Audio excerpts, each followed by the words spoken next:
speak a little bit about the Global Fellowship? That sounds pretty interesting. Well, the Global Fellowship came about because we wanted to have within the context of medicines development and a professional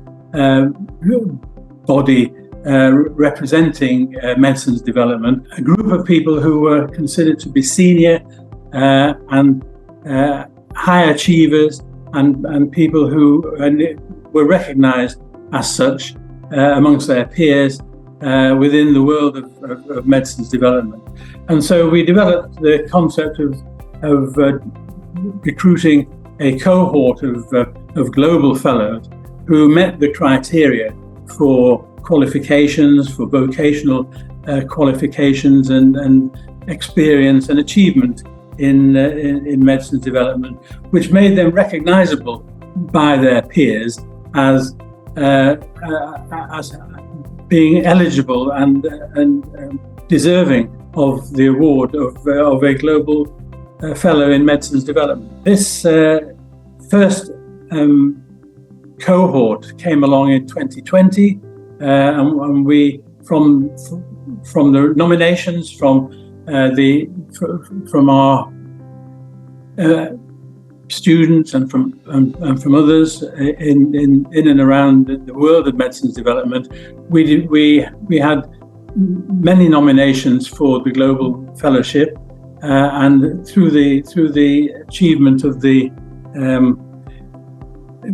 getting them to meet the criteria for getting through to being nominated as a Global Fellow, we then ended up with something in the region of 120 Global Fellows from that first cohort. And this then led straight away to the idea of developing a second cohort. And this was achieved actually just this year in May, with a further 90 odd Global Fellows adding to the original cohort. So now we have something in the order of 200 Global Fellows, and we're very pleased that we now have this established as a foundation, because it has been going for 3 years now, and we would hope to build on this as we go forward with further cohorts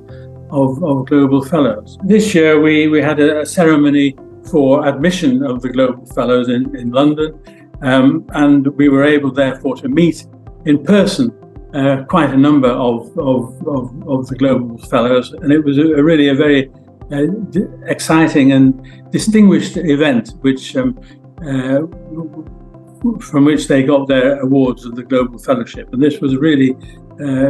brought to life the whole exercise of actually having within our organisation a group of people who could be considered to be senior, experienced, high achievers, and people who would really set an example for younger people coming through and developing their careers. In addition, we do have some expectations for our Global Fellows. It's not all just giving them an award and saying, here you are, hello. We would like them to feel that they belong to the Academy, to champion pharmaceutical medicine and medicines development as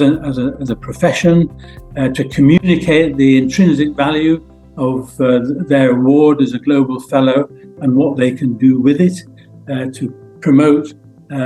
further